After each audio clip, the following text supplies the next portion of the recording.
गळा, गोपीचंदन टिळा, गळ्यामध्ये तुळशीच्या माळा प्रत्येक वारकऱ्याच्या आहेत, बरोबर. गळ्यामध्ये तुळशीच्या माळा आहेत.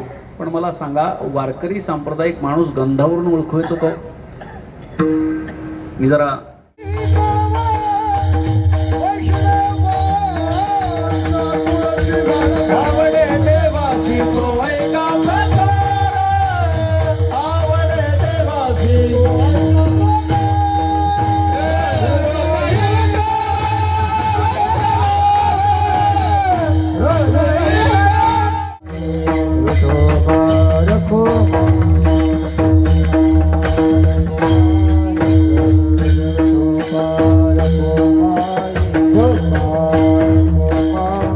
बघा, आज महाराष्ट्रामध्ये अनेक नद्या आहेत, परंतु ज्ञानोबाराय या ठिकाणी स्नान करायला येतात असं म्हणण्यापेक्षा ज्ञानोबाराय या तीर्थाला पवित्र करतात.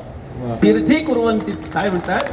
तीर्थालाही पवित्र करणारं संतांचं चरणरज आहे. आणि म्हणून ज्ञानोबाराय या ठिकाणी येतात, हे खरोखर आपल्या गावाचं भाग्य आहे. ज्ञानोबारायांचा पालखी सोहळा हा आपल्या गावातून जातो आणि अख्खं विश्व त्या सगळ्या या पावन अशा सोहळ्याला पाहतं. आणि आपल्या गावामध्ये या पवित्र अशा नीरा नदीच्या जलानं ज्ञानोबारायांना अभिषेक घातला जातो, त्यांचं स्नान या ठिकाणी संपन्न होतं.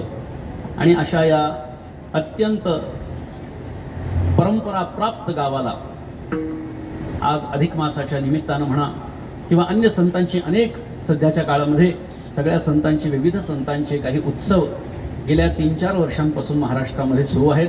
आणि त्याचंच औचित्य एक प्रकारे म्हणा, या निमित्तानं हरिभक्तीपरायण आदरणीय श्री दिलीप महाराज झगडे यांच्या पुढाकारातून, ग्रामस्थांच्या उपस्थितीमध्ये, त्यांच्या सहकार्यानं परिसरातली पंचक्रोशीतली जी भजनी मंडळी आहेत, वारकरी सांप्रदायिक मंडळी आहेत, जी निष्ठावान सर्व वारकरी मंडळी आहेत, आणि वारकरी शिक्षण संस्था असतील किंवा अन्य ज्यांचं कोणाचं सहकार्य या कार्यक्रमाला झालंय, त्यांना खरोखर धन्यवाद द्यावेसे वाटतात. ते आपल्या गावातून जातात.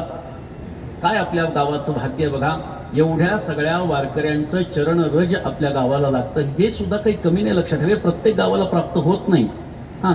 काय भौगोलिक स्थिती असेल या आपल्या गावाची माहिती नाही, पण ज्ञानोबारायांनी आपल्या गावाची निवड केली. हे अत्यंत आपल्या गावाचं परमभाग्य आहे. आणि या गावामध्ये भगवान दत्तात्रेयांच्या या मंदिराच्या शेजारी सुंदर अशा पद्धतीनं अत्यंत नियोजनबद्ध कार्यक्रम करून झगडे महाराजांनी सगळ्यांना गार करून टाकलं बघा. म्हणजे मला तर असं वाटतं की तुम्ही नाथ महाराजांचीच ही परंपरा चालवताय की काय? कारण लोकांनी कीर्तनाला यावं याच्यासाठी नाथ महाराज साखर द्यायचे. म्हणजे एक प्रकारचं काय, आमिष किंवा साखर मिळेल म्हणून तरी या, एवढा बाहेर उन्हाळा आहे, थंडावा मिळेल म्हणून तरी या. चला म्हणायचं, बाहेर कुठं उन्हामध्ये बसण्यापेक्षा इथे या, जरा काहीतरी नवीनच आलंय म्हणणार इथे.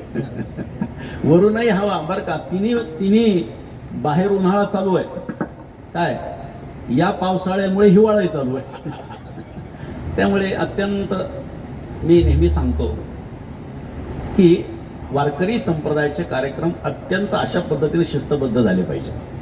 वारकरी संप्रदाय हा गरिबांचा संप्रदाय एकेकाळी म्हटला जायचा, पण आपल्या पांडुरंगाची कृपा आहे की गरीब म्हणवला जाणारा वारकरी संप्रदाय, शेतकऱ्यांचा म्हणवणारा वारकरी संप्रदाय हा शेतकरी समृद्ध करून कार्यक्रमाला समृद्ध करणारा ठरतोय. हे प्रत्यक्ष पांडुरंग परमात्म्याची कृपा, याच्याशिवाय दुसरं काहीच नाही. ही गोष्ट आपण लक्षात ठेवली पाहिजे.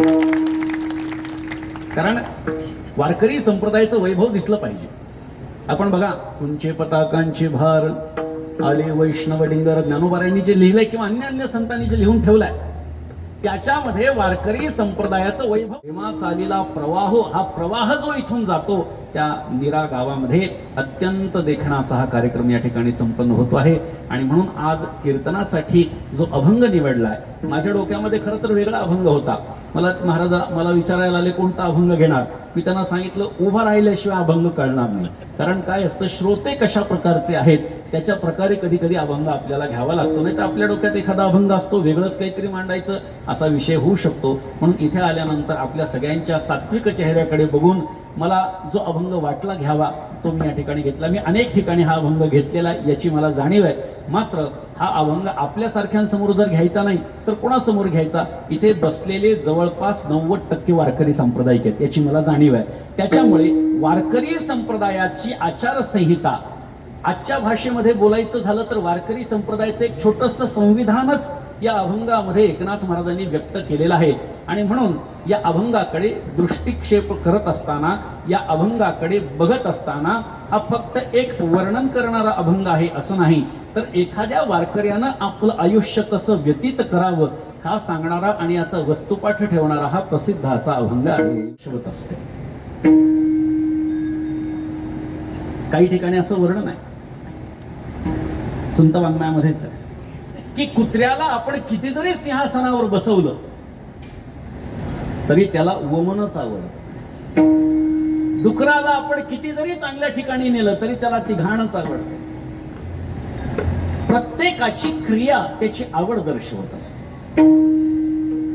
मग आता या अभंगामध्ये एकनाथ महाराजांनी त्यांची भगवंताची आवड सांगितली तर भगवंताची अशी कोणती क्रिया एकनाथ महाराजांनी बघितली की ज्यामुळे एकनाथ महाराजांना देवाची आवड सांगता आली? पहिला मुद्दा तर असा आहे की देवाच्या द्वारे क्रिया होते की नाही हा पहिला मुद्दा आहे. पहिला मुद्दा असा आहे की देवाच्या द्वारे क्रिया होते की नाही होत. तर त्याची दोन उत्तरं माझ्याकडे आहेत. त्याची दोन उत्तर आहेत. पहिलं उत्तर आहे की हो आणि दुसरं उत्तर आहे नाही. काही जण म्हणतील एकाच प्रश्नाची दोन वेगवेगळी उत्तरं कशी असू शकतात? असू शकतात. ज्याला सापेक्षतावाद असं आपण म्हणू शकतो. म्हणजे एखादी गोष्ट मी नेहमी सांगतो की न्यायालयाचा निकाल एखाद्याच्या बाजूने लागला, चांगलं झालं का वाईट झालं? हा, चांगलं झालं. आणि ज्याच्या विरुद्ध लागला त्यासाठी म्हणजे काय? तो कोणासाठी तरी चांगला आहे आणि कोणासाठी तरी वाईट आहे. ज्याला सापेक्षता असं म्हणतो आपण. त्याच्या माध्यमातून नाही, तो व्यापकामधला व्यापक आहे आणि सूक्ष्महून सूक्ष्म आहे. त्याच्या व्यापकतेच्या संबंधानं एक कथा सांगितली जाते बरं का. एकदा भगवान श्रीकृष्णाचं लग्न होतं. आता एकदा लग्न होतं याचा अर्थ अनेक झाले त्याच्यापैकी एका लग्नाची गोष्ट. अनेक लग्न झाले त्याच्यापैकी एका लग्नाची गोष्ट आहे. काय झालं? भगवान श्रीकृष्णाचं लग्न दुसऱ्या दिवशी आणि भगवंताला स्मरण झालं की आपलं उद्या लग्न आहे पण आपण आपल्या सासऱ्यांनाच बोलवायचं विसरलो. म्हणले गरुडाला बोलवलं. म्हणले गरुडा उद्या लग्न आहे, आत्ताच्या आत्ता तुझा आणि सासरे बोलना बोलून आण. गरुडाने विचारलं कोणत्या क्रमांकाचा? त्याने सांगितलं पहिला. भगवंताचा पहिला सासरा कोण आहे? समुद्र. कारण भगवंताची पहिली पत्नी लक्ष्मी माता आहे. त्या घर्षणातून संघर्षातून जी नवरत्न बाहेर पडली त्या समुद्र मंथनातून आलेली ती लक्ष्मी माता ही भगवंताची काय आहे? पहिली पत्नी आहे. त्यामुळे ती समुद्रातून आल्यामुळे समुद्र तिचे पिताश्री आहेत. गरुडाला सांगितलं उद्या माझं लग्न आहे पण समुद्राला बोलवायचं राहून गेलं. म्हणले समुद्राला तेवढं बोलून आण बाबा. गरुडाने सांगितलं म्हणले देवा समुद्राला जर इथं बोलवलं तर लग्न व्यवस्थित होईल असं तुला वाटतं? अरे समुद्र आला म्हणजे एवढं सगळं पाणी आलं.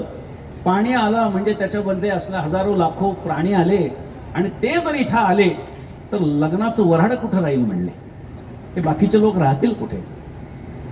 भगवंतानं सांगितलं सेवकांनी फक्त मालकाची आज्ञा ऐकायची असते, जास्त डोकं चालवायचं नाही. सेवके करावे सांगितले काम. जे सांगितलं तेवढं करायचं, जास्त डोकं चालवायचं नाही.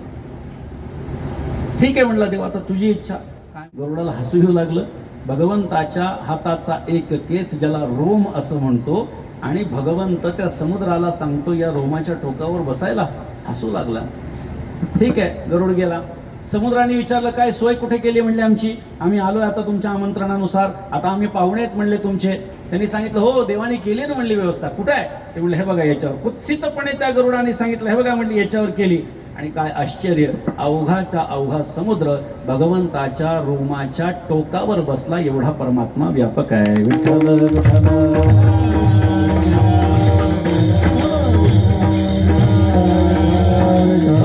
व्यापकतेच्या संबंधाने खूप आपल्याला प्रमाण किंवा अन्य काही गोष्टी पाहता येतील.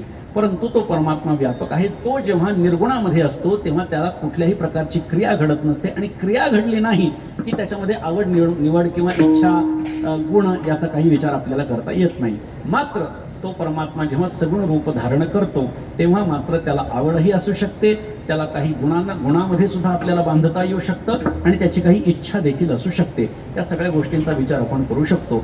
आता जेव्हा तो मायेचा अंगीकार करतो, महत्वाचा भाग आहे. एकनाथ महाराज बोलतात. एकनाथ महाराज हे संस्कृत पंडित आहेत, लक्षात ठेवा. सामान्य लोकांच्यासाठी त्यांनी ठरवलं असतं तर संस्कृतामध्ये सुद्धा वाङ्मय करू शकले असते, पण सामान्य लोकांच्या उद्धारासाठी संत महात्मे आपला मोठेपणा सोडतात आणि आपल्यासाठी येत असतात. आले घरजा वैकुंठी, आपल्याकडे ते त्यासाठी येथे उपकारासाठी आलेले असतात.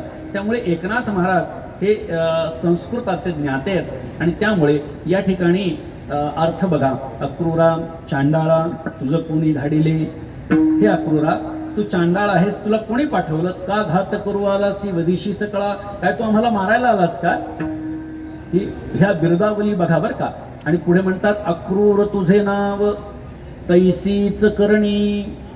आता अक्रूर, काही लोक अर्थ काय करतात, अक्रूर म्हणजे क्रूर नाही असा तो.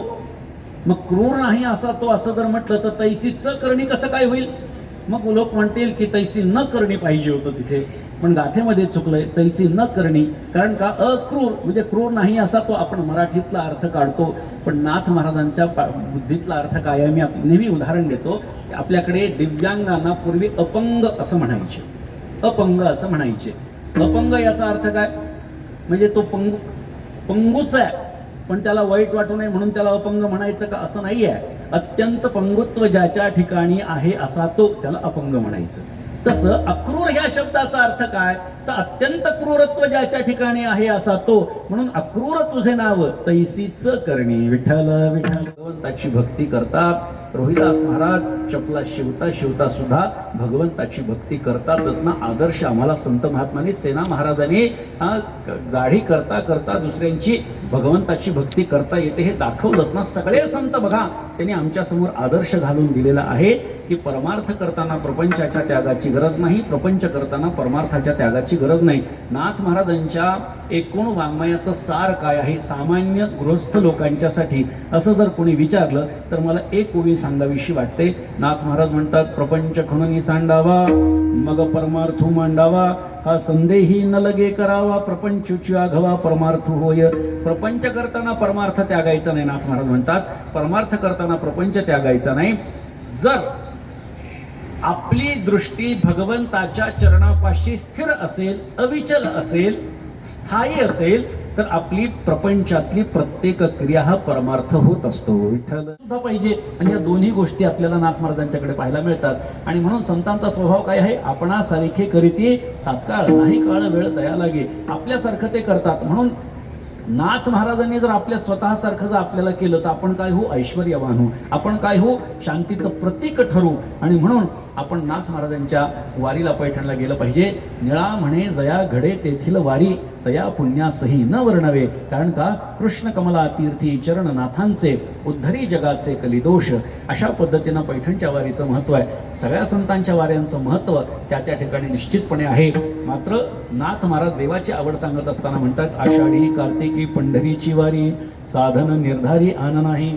कुठलंही दुसरं साधन करण्याची गरज नाही, हे एकमात्र साधन आपण करावं असं नाथ महाराजांनी सांगितलं. एका जनार्दनी ऐसा ज्याचा नेम, तो देवा परम पूज्य जगे.